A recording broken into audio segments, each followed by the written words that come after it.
conhece essa expressão, né? Spoiler, é muito comum no nosso meio.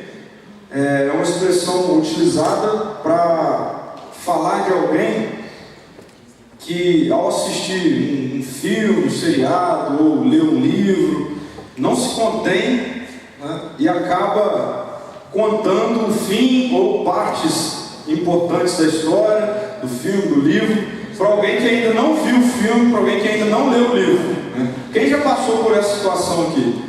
De alguém chegar para você está assim, curioso para ver um filme, já comprou o ingresso e tudo mais, tal, está lá cheio de expectativa, e aí você encontra com alguém, você viu tal filme? Não, eu comprei o ingresso, e aí a pessoa vai e te conta partes da história e tal. Será que ligou? Aí, agora foi. Então, eu também já passei por isso algumas vezes. Quem já fez isso aqui? Tá vendo? Sempre tem quem gosta de fazer isso, né? E aí, eu estava pensando na série desse mês, e essa expressão me veio em mente, né? Por que me veio em mente essa expressão? Ou em que momento assim, do meu tempo lá de refletir um pouquinho sobre esse mês me veio em mente? Foi no momento em que eu comecei a pensar a respeito de nós conhecermos a maior história de todos os tempos. Nós conhecemos a maior história de todas. Nós sabemos o melhor roteiro que poderia existir na história, na face da Terra. Inclusive, nós sabemos o final desse roteiro. Nós conhecemos a história do Evangelho. Você que convive com a gente aqui, e aqui a gente tem hoje a maioria de pessoas que já convivem conosco há algum tempo, já frequentam o Mosaico há algum tempo e tudo mais. Eu não tenho medo de errar aqui. Você já ouviu várias vezes a história do Evangelho, o enredo do que é o Evangelho. Mas eu queria mais uma vez dar uma passada nessa história, para você refrescar a sua memória, sua mente a respeito disso. Quando a palavra Evangelho ela é pronunciada, a gente precisa entender qual é o significado dessa palavra. Você sabe qual é o significado da palavra Evangelho? O significado literal da palavra Evangelho? A palavra Evangelho ela não é, ou ela não quer dizer uma expressão da história da redenção. Não, a palavra Evangelho ela tem um significado. A palavra Evangelho significa boa notícia. Evangelho é uma boa nova, é uma boa notícia. E Jesus, ele toma para si essa expressão Evangelho, que era uma expressão muito conhecida no contexto no qual ele foi inserido. Era uma expressão que dizia respeito à conquista de reinos a uma determinada região ou cidade. E então esse reino que domina essa determinada região ou cidade envia um mensageiro que era o evangelista, e esse mensageiro ele entrava nessa cidade agora conquistada, proclamando quais eram as boas novas desse novo reino que dominou a cidade. E aí Jesus toma para si essa expressão e o significado dela para falar sobre essa boa nova, essa boa notícia do reino dele, ou do reino de Deus que chega com ele nas regiões, nas cidades, no contexto histórico no qual ele foi inserido e no qual nós estamos vivendo. Agora, qual é o significado, ou qual é a importância de Jesus trazer uma boa notícia? Por que Jesus faz isso? Por que Jesus traz uma boa notícia? Por que ele fala que ele está trazendo uma boa notícia?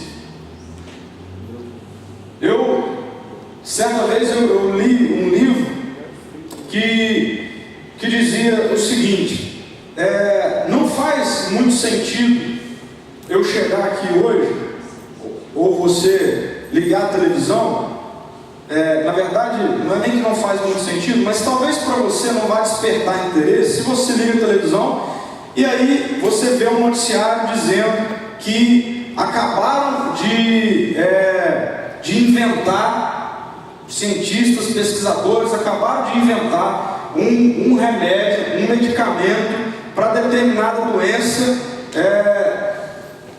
inventa um nome qualquer para essa determinada doença e tal.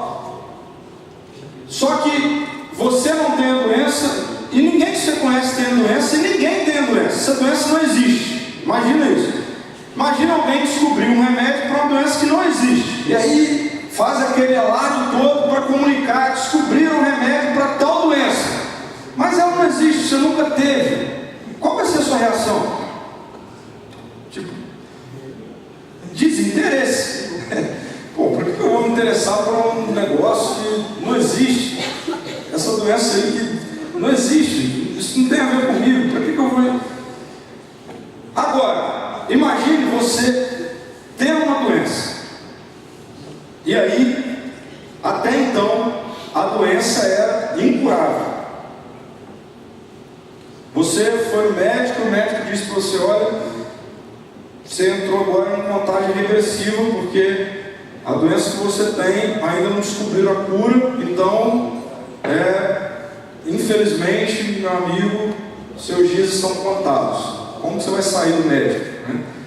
Aí você sai do médico todo triste, tal, chega em casa, liga a televisão, cabisbaixo, desesperançoso, entra lá o plantão do jornal e a notícia acabam de descobrir a cura para tal doença, e é a doença que você acabou de saber que você tinha e que até então era incurável. Qual vai ser a sua reação? Qual vai ser a sua reação? Alegria, não é? Descobriu a cura para a minha doença. Pois bem, vamos voltar na história do Evangelho. Jesus entrou dizendo nas cidades que ele estava trazendo a cura para uma doença. Uma boa notícia. A questão é que essa cura para a doença, todos os seres humanos tinham e têm. Que doença é essa?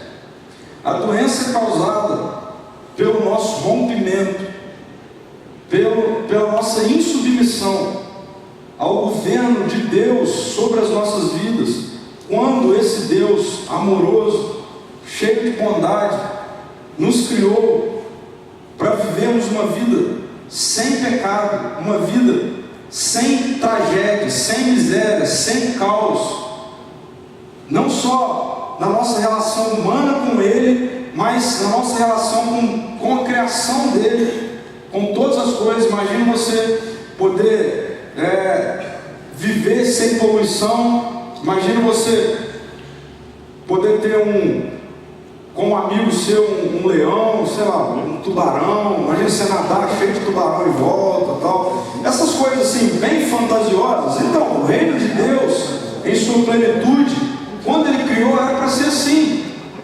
E foi assim, até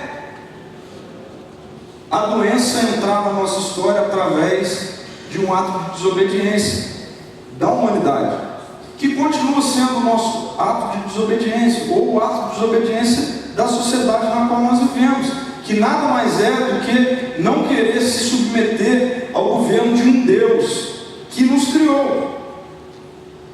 E essa doença, causada pela insubmissão, pelo pecado, realmente era uma doença incurável, uma doença sem boa notícia. Mas aí Deus resolve entrar na história através de Jesus Cristo, seu Filho, como sendo esse Criador amoroso, que olha para a nossa doença incurável e diz: eu vou trazer cura para essa doença. E o preço da sua pesquisa foi caríssimo. Foi Jesus Cristo morrendo numa cruz e ressuscitando ao terceiro dia, para então dar da sua vida para aqueles que neles creem. que Ele é o remédio para a cura e que esperam a sua volta. Agora, esse detalhe, para aqueles que nele, em Jesus, creem. Jesus, o Deus encarnado, não teve medo de dizer: eu sou o único caminho. Em outras palavras, não existe genérico. Eu sou o único remédio para a cura da doença de vocês, para a morte eterna, desconexão eterna, causa eterna. Jesus é. E nós aguardamos o retorno dele, esse dia em que de novo a história vai voltar para o início, de forma evoluída, e de novo, plenamente, nós vamos viver a maneira que Deus programou para que vivêssemos eternamente. Nós conhecemos esse enredo, um enredo que, compartimentado, já gerou vários filmes, né? Talvez o mais famoso deles, A Paixão de Cristo, que narra pelo menos a história da morte, né, de Jesus. E eu li há poucos dias atrás que a produção da Paixão de Cristo já está aí agindo para agora lançar um filme dentro do contexto da ressurreição de Jesus. Falando em ressurreição de Jesus, há poucos meses atrás foi lançado o filme Ressurreição, que narra, não uma narrativa bíblica, mas é uma narrativa que foi feita, um enredo que foi montado, e muito legal por sinal, a respeito de um soldado romano que acompanhou o processo da ressurreição de Jesus. Mas o que eu estou querendo dizer é que esse enredo, a história do Evangelho, é uma história que desperta a atenção de todo mundo, e nós conhecemos ela muito bem. Nós conhecemos ela muito bem. Mais do que isso, nós já sabemos o seu final. Nós já sabemos o seu final. Agora, nós precisamos conhecer o momento presente desse filme que nós estamos inseridos nele. A história da redenção do Evangelho. Nós precisamos entender em qual parte desse filme nós estamos vivendo agora. E nós estamos inseridos na parte da história em que Jesus chama, ou nos chama, para sermos seus spoilers na sociedade na qual nós vivemos.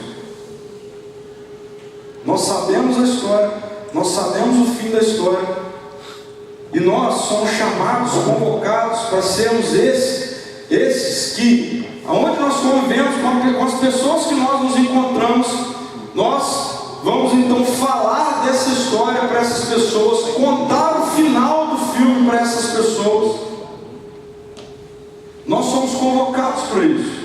Veja, eu separei 3 textos que mostram essa convocação que Jesus faz para você que diz crer no Evangelho, para mim que diz crer no Evangelho, a respeito de sermos esses que carregam essa notícia e damos essa notícia às pessoas que nós encontramos. Veja só, 3 textos no qual mostra esse chamado de Jesus para nós. Primeiro lá em Mateus 28:19, quando Jesus já ressuscitou, ele então responsabiliza os discípulos dele a saírem dando spoilers por onde eles andarem. Veja: portanto, vão e façam discípulos de todas as nações, batizando-os em nome do Pai, do Filho e do Espírito Santo. O que Jesus está falando é a mesma coisa que vocês me viram fazer com vocês, a história que vocês me viram contar para vocês, viver com vocês, vocês precisam fazer com outras pessoas, passar isso para frente, contar isso.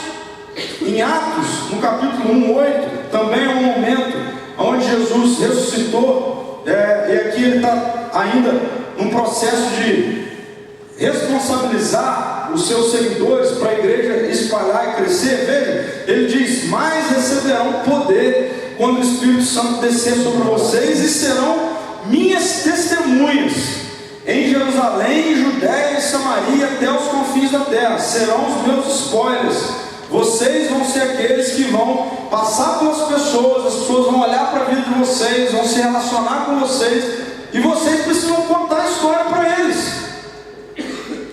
O final da história, a história do Evangelho, da redenção.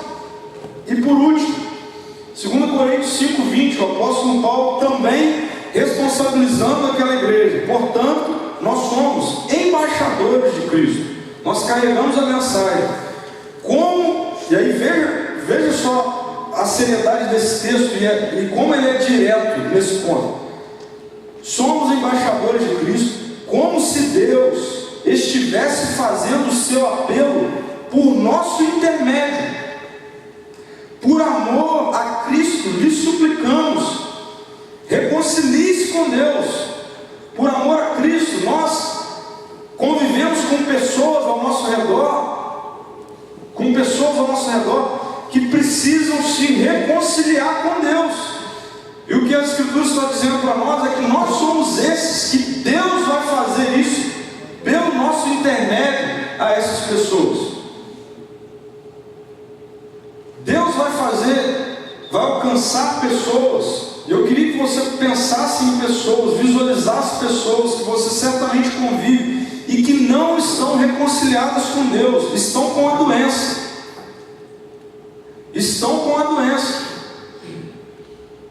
E não existe outro remédio. O problema é que nós andamos com esse remédio no bolso e a gente não tem coragem de tirar ele e oferecer para as pessoas que a gente sabe que está doente, a gente sabe que está morrendo, a gente sabe que vai passar a eternidade distante de Deus, naquilo que as Escrituras chamam de inferno. Nós passamos por pessoas o tempo todo ao nosso redor. Nós convivemos com pessoas até dentro das nossas casas que estão doentes. Nós somos esses que temos o remédio para reconciliar essas pessoas com Deus, para trazer cura para essas pessoas. Essa é uma responsabilidade nossa. Veja o que esse texto diz. Nós somos os embaixadores de Cristo. Nós somos aqueles, como se Deus estivesse fazendo o seu apelo através de nós. E aí talvez você diga assim: Pedro, mas ninguém está interessado em saber essa história. Ninguém está nem aí para essa história. Aí eu queria te dar uma boa notícia a respeito disso. Você não tem você não tem nenhum compromisso em convencer as pessoas de que essa história é real ou não. Nenhum compromisso com isso. Esse compromisso é de Deus. É Deus que faz, que convence. Ou não foi Deus que te convenceu?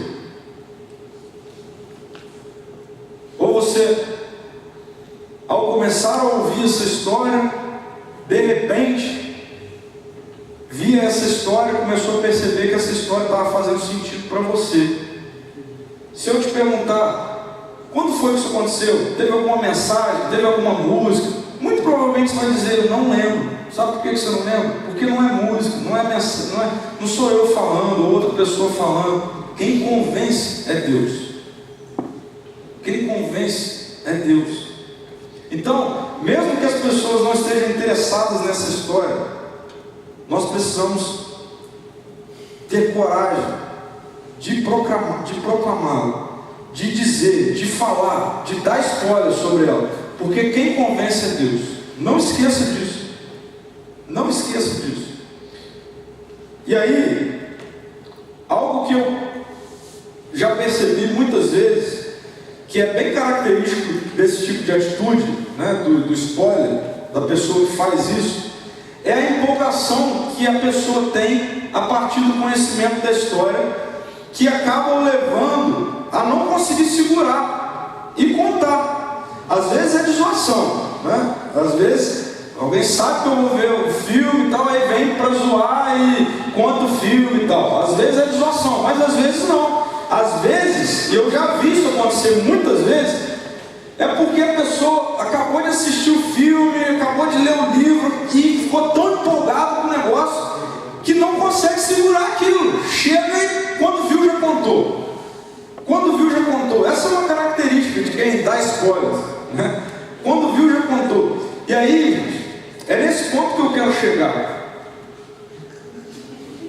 Como está a sua empolgação para com a história do Evangelho? coloquei a carinha ali para quebrar o gelo, mas vai rindo e deixa o Espírito Santo falar dentro de você. Como que está a sua empolgação para com a história do Evangelho?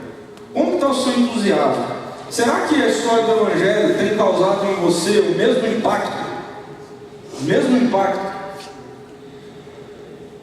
de quando você está louco para chegar em casa e tudo mais e ligar para jogar LOL? Ou do que quando você está doido para chegar e assistir o final do Game of Thrones? Ou sei lá qual novela você gosta de assistir, ou qual seriado você gosta de assistir? Será que a história do Evangelho tem te empolgado tanto, tem te entusiasmado tanto, que quando você encontra com as pessoas, quando você está conversando com as pessoas,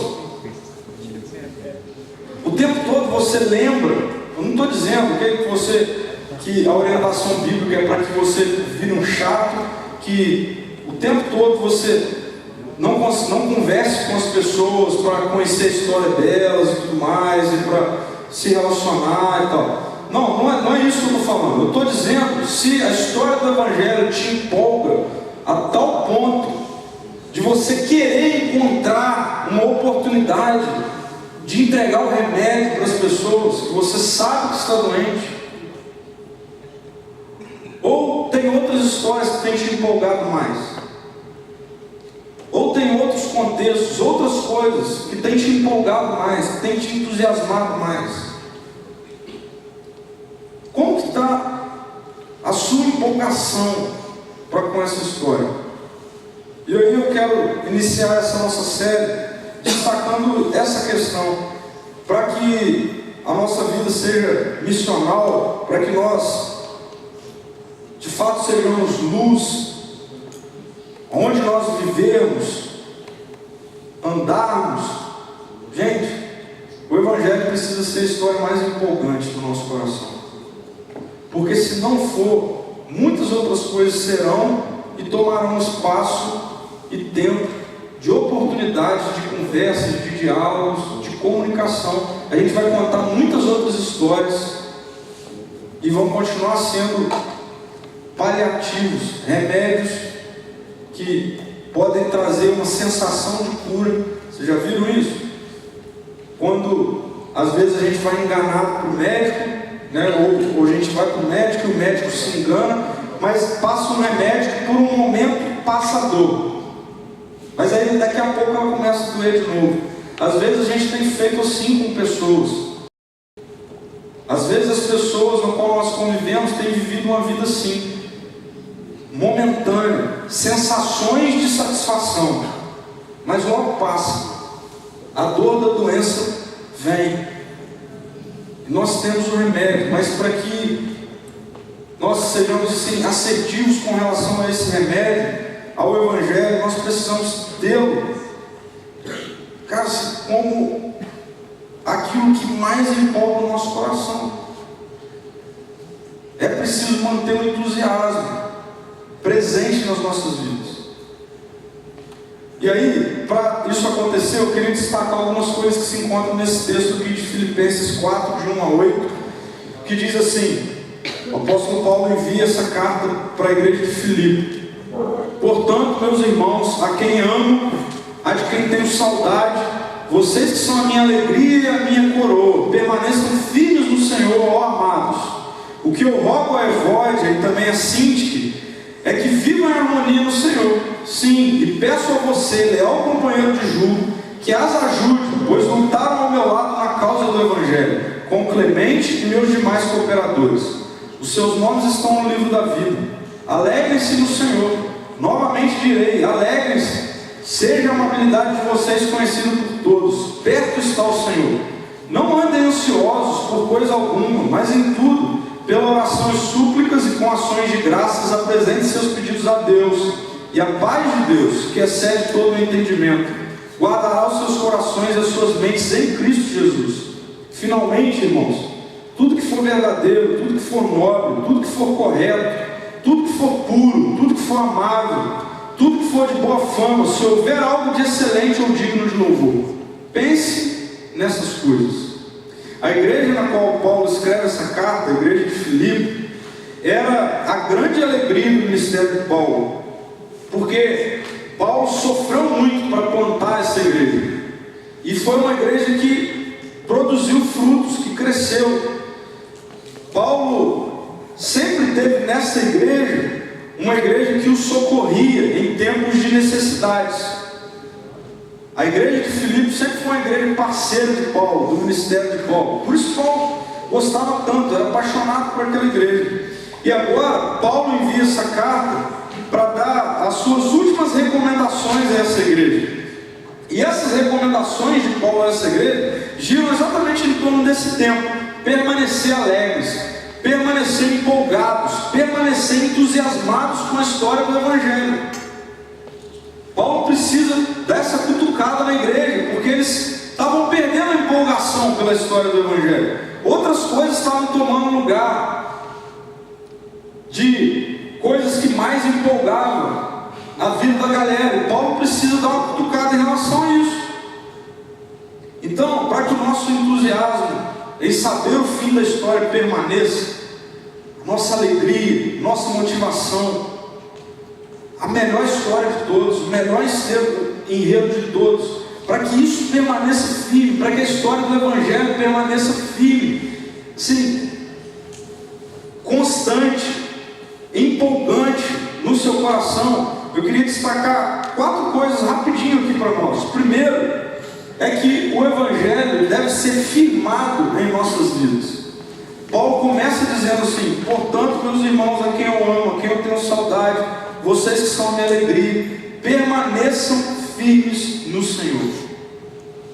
Permaneçam firmes no Senhor. Por que Paulo precisa falar isso para essa igreja? Porque a igreja de Filipe estava passando por alguns problemas. Entre eles, falsos mestres estavam trazendo ensinamentos distantes da verdade do Evangelho. E a galera estava começando a viajar nesses falsos ensinamentos. E Paulo então precisa ser enfático: gente, para vocês permanecerem alegres, entusiasmados, vocês precisam permanecer firmes no Senhor, no Evangelho. E aí isso tem tudo a ver com a gente, porque a gente vive, como ao longo da história nós sempre vivemos, a humanidade sempre viveu, nós vivemos rodeados por muitas ideias, por muitas filosofias, por muitas maneiras de enxergar a vida, de enxergar a existência humana, de enxergar o que é que vem depois da morte, de enxergar como que o mundo foi criado, como que ele vai acabar, se ele vai acabar, se existe vida em outro planeta, tudo mais. Existe de tudo no mundo no qual nós vivemos, na sociedade na qual nós vivemos. Vocês têm professores que odeiam o Evangelho, que detestam a mensagem do Evangelho, e que têm como principal missão, mesmo que eles não saibam, desconstruir a verdade do Evangelho na vida daqueles que um dia se renderam a ele. Sabe qual é o problema? O problema é que por muitas vezes a igreja, que somos nós, começamos a balançar nessas novas histórias, novas filosofias, novas maneiras de enxergar a vida, e nos distanciamos do Evangelho. Aí, consequência disso, fatalmente, a alegria pela história do Evangelho começa a se desfazer na nossa vida. Aí esquece a história de viver em missão. Se a alegria do Evangelho não está bombando no seu coração, na sua mente, esquece essa responsabilidade de fazer missão. O que Jesus quer de nós é que a nossa vida esteja firmada no Evangelho. Isso vai trazer empolgação, firmada nessa história, no Evangelho. Segundo, para que o nosso coração se mantenha entusiasmado com esse enredo, com essa história, o Evangelho deve nos unir em momentos de discórdia. Veja só, Paulo ele fala de 2 irmãs, Evódia e Sinti, eram 2 irmãs. E essas duas irmãs, elas estavam passando por problemas de relacionamento. Quase não acontece isso entre você que tem irmãos, né? Mas as duas irmãs estavam lá tendo problema de relacionamento. Por que Paulo fica triste? Porque as duas participaram do início da plantação da igreja de Filipe, envolvidas com Paulo, em momentos de luta, de dificuldade. E Paulo fica sabendo então que aquelas duas irmãs estão com um problema de relacionamento. Como consequência, a alegria delas no Evangelho estava indo embora. Paulo então destaca isso nessa parte da sua carta. E como que Paulo faz isso? Paulo diz assim: eu rogo a Evódia e também a Síntica que vivam em harmonia no Senhor. E aí, veja só o que Paulo lembra para as duas. Os seus nomes estão no livro da vida. O que isso quer dizer para nós? Nós temos pontos de vista diferentes, nós temos gostos diferentes, nós temos culturas diferentes, nós somos criados em lares diferentes, contextos diferentes. O problema é que quando isso tudo junta, a chance de em algum momento isso causar desentendimento é muito grande, por causa das nossas diferenças. O problema é como nós resolvemos os desentendimentos. E o que deve nos unir é saber que, uma vez rendidos ao Evangelho, independente do seu gosto, independente se você é pequeno ou grande, independente se você estuda na faculdade A ou na faculdade B, se você faz X ou se você faz Y, se você se rendeu ao Evangelho, o seu nome está escrito no livro da vida. Isso deve unir. Isso deve nos unir em tempos de discórdia. Ter certeza disso. Eu não queria que você pensasse no outro. Pense em você. Isso tem que me fazer pensar assim: bom, eu sou assim, o meu nome está escrito no livro da vida. Ele ou ela é assim, diferente de mim, mas o nome dela também está escrito no livro da vida. Então vamos viver bem. Então vamos resolver os nossos problemas. Eu queria trazer isso para nós aqui enquanto Mosaico. É normal, gente, que com o crescimento vai chegando gente nova, gente diferente e tudo mais. Isso começa a mexer com algumas coisas e passa muitas vezes por relacionamentos. Talvez você que um dia tinha muito contato com alguém, hoje você já não tem mais, porque essa pessoa já está com contato com outras pessoas, dando atenção para outras pessoas e tudo mais. Gente, não deixa essas coisas, problemas de relacionamentos acontecer, porque isso mina a alegria do Evangelho. Lembra? No final das contas, todos nós vamos viver eternamente com Jesus, porque os nossos nomes estão escritos no livro da vida. Isso deve nos unir em tempos de discórdia. Terceiro, o Evangelho deve nos alegrar, e aí sim, nos impulsionar à missão. Paulo diz: alegrem-se no Senhor. Novamente direi: alegrem-se, e seja a amabilidade de vocês conhecida por todos. Perto está o Senhor. O estilo de vida do reino deve ser conhecido por todos. Você precisa sair daqui hoje entendendo. Não esquece dessa figura de linguagem que eu estou usando. Você tem o remédio. E tem um monte de gente doente à sua volta. Doente por uma doença incurável. E você tem um remédio. Você precisa disponibilizar isso para as pessoas. Eu preciso disponibilizar isso para as pessoas. Nós seremos cobrados por isso. Essa é a única responsabilidade que Jesus nos deixou. Na verdade, esse é o único objetivo pelo qual Jesus ainda não voltou. Porque ainda tem muita gente doente que Ele quer curar. Mas Ele faz isso através de mim e de você. Você tem um remédio. Uma vez alegres por causa dessa boa notícia que nós temos em Jesus. Isso isso deve nos impulsionar à missão. Não faz sentido você ter saído de um acampamento com o coração alegre, como eu vi pessoas, ouvi, conversei com pessoas, mas isso não impulsionar você à missão de entregar a boa notícia do Evangelho para outros ao seu redor. Não faz sentido. E por último, uma última maneira que nós temos de manter a alegria da boa notícia, dessa boa história em nós, é que o Evangelho deve conduzir os nossos pensamentos. E aqui eu queria dar uma ênfase, porque Paulo fala assim: não andem ansiosos por coisa alguma, mas em tudo, pela oração e súplicas e com ações de graças, apresentem seus pedidos a Deus. E a paz de Deus, que excede todo entendimento, guardará os seus corações e as suas mentes em Cristo Jesus. Finalmente, irmãos, tudo que for verdadeiro, nobre, correto, puro, sejam essas coisas que ocupem a mente de vocês. Por que é muito importante isso?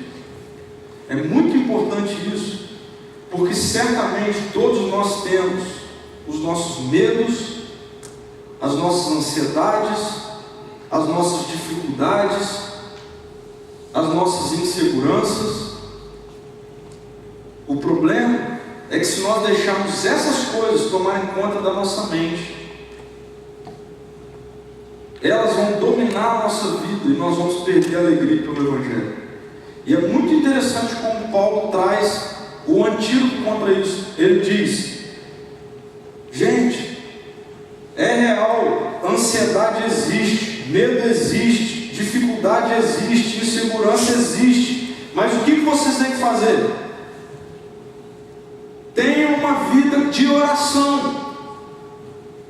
A palavra súplica aqui no texto original é: se entregue a Jesus, se entregue a Jesus com desespero.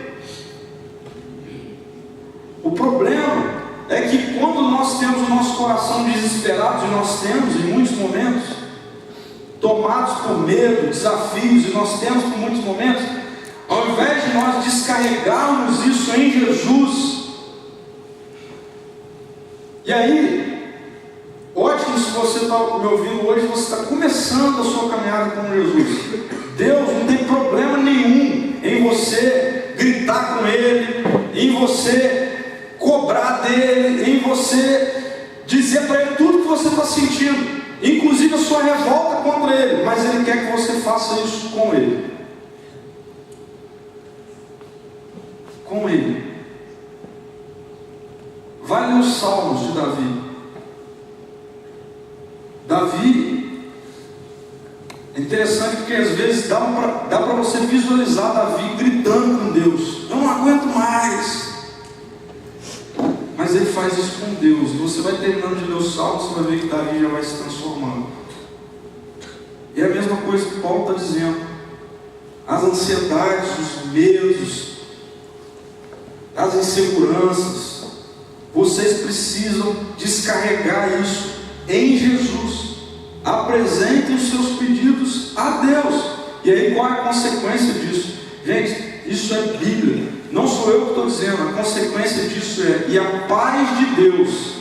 E aí um detalhe importante: que excede todo entendimento. Ou seja, em momentos que é impossível sentir paz, Deus dá paz, se nós descarregarmos nele as nossas ansiedades. A paz de Deus que excede todo entendimento, o que vai fazer? Guardará os seus corações e as suas mentes em Cristo. Ou seja, não vai deixar a alegria do Evangelho sair do coração de vocês. Agora, se nós fizermos o contrário disso, se nós deixarmos as ansiedades, a tristeza, a dor, as angústias, o medo dominar a nossa vida, nós buscarmos qualquer outro meio de resolver isso a não ser o Evangelho, nós vamos ter a alegria do Evangelho se desfazendo no nosso coração. E Paulo continua dizendo: finalmente, irmãos, tudo que for verdadeiro, e essa expressão de Paulo aqui, tudo que for verdadeiro, quer dizer um negócio que às vezes a gente não se dá conta. Paulo está dizendo assim: ocupe a mente de vocês tudo que for real. Qual é o maior motivo das nossas ansiedades, medos, angústia? Isso é comprovado, isso é ciência. O que mais causa medo, ansiedade e tudo mais no nosso coração são coisas que têm uma porcentagem mínima de chance de acontecer, de fato. Nós deixamos medo, ansiedade dominar o nosso coração, minar as nossas forças por coisas que nem vão acontecer. Talvez você está aí sofrendo pelo vestibular, que você já acha que você não vai passar, mas que ainda nem chegou a hora de você fazer. Talvez outras questões mais sérias do que isso, relacionadas à sua vida pessoal, à sua vida familiar, sei lá. A gente deixa a nossa mente ser ocupada por coisas que não vão acontecer. Paulo está falando: tudo que for verdadeiro deve ocupar a mente de vocês. O final disso é: tudo que for digno de louvor. É um exercício que a gente precisa fazer, gente. Agora, esse desfecho ele só acontece se nós tivermos uma vida baseada nessas 4 questões aí. Nós precisamos ser firmes no Evangelho, dependente das filosofias, das maneiras que as pessoas têm de enxergar a vida. Não existe nenhuma história mais interessante do que o Evangelho. Nós precisamos ter as nossas vidas unidas, porque o nosso nome está escrito no livro da vida. Não é porque eu sou assim, eu sou assado, você é assim. Não. Não é porque nós temos que concordar em tudo. É porque o nosso nome está escrito no livro da vida, porque nós nos rendemos ao Evangelho. O Evangelho deve, assim, encher o nosso coração de alegria e nos impulsionar à missão. E nós precisamos deixar o Evangelho conduzir o nosso pensamento, não coisas que nem existem.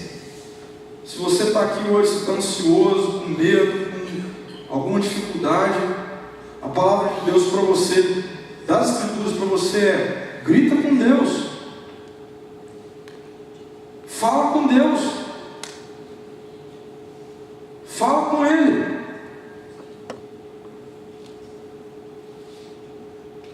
Que o nosso coração seja cheio dessa alegria, para então a gente sair dando spoiler da mensagem do Evangelho para as pessoas que vivem ao nosso redor. Eu queria trazer 3 desafios aí para a gente. Primeiro, pense em situações que tenham ocupado a sua mente, causando ansiedade e que não são reais. Faz esse exercício, pensa aí, o que hoje tem ocupado a sua mente com ansiedade? Faz o exercício de pensar qual a probabilidade disso de fato acontecer. E aí, saiba que o poder do Evangelho está em você. Decida tirá-las da sua mente. É assim, poder faz com que a gente não precise tratar essas coisas com... Não é, tira da mente. Diga assim: o poder do Evangelho está em mim, porque eu me rendi à vida de Jesus. Então, em nome de Jesus, sai da minha mente. É assim que a gente precisa conviver com o poder do Evangelho. Segundo, se você tem problemas de relacionamento com pessoas daqui, decida resolver pelo poder do Evangelho e obediência ao Evangelho. Não deixe você ficar tendo problema de relacionamento. Vai resolver. Ambos têm o poder do Evangelho. O nome de ambos está escrito no livro da vida. E por último, pense em amigos seus que precisam ter um encontro real com o Evangelho. Ore por eles e decida investir um tempo específico e intencional para compartilhar o Evangelho. Intencional. Para você dar o remédio. Vamos orar? Jesus, obrigado porque o Senhor nos alcançou com a história mais magnífica de todas e nos faz parte dela, Jesus. Obrigado porque o Senhor trouxe trouxe a cura para a nossa doença eterna e incurável, Jesus. E nós nos rendemos ao Senhor mais uma vez. Nós queremos ser abastecidos pela sua vida e pela alegria dessa história, Senhor. Que todo dia, Pai, o nosso coração se alegre em relembrar a história da salvação das nossas vidas, Jesus. Que essa alegria seja tão grande em nós, Pai, que a gente não consiga segurá-la apenas para nós. Nos deu o privilégio de ver de novo, experimentar de novo, vidas sendo transformadas ao nosso redor, através de nós, Deus, pelo nosso intermédio, como a sua própria palavra diz, Jesus. Faz isso aqui no mosaico, Senhor.